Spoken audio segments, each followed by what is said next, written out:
Ci chiamiamo Vittorio e Francesco. Siamo in giorno arancione, ma vi parliamo del libro giallo.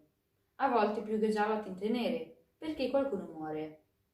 Un altro colore molto importante è l'azzurro. Azzurro come l'acqua del Nilo, il fiume ove si sviluppa il romanzo, narrato da Agatha Christie.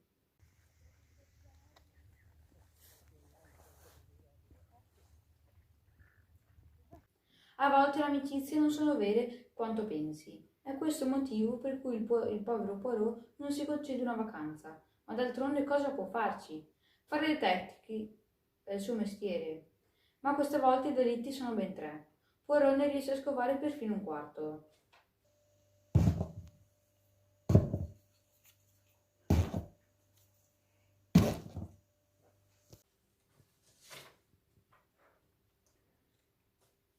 Anche l'amore e l'invidia possono essere molto pericolosi, soprattutto per chi è abituato a ricevere tutto o per chi è abituato a ricevere niente. Sono questi i moventi principali dei delitti.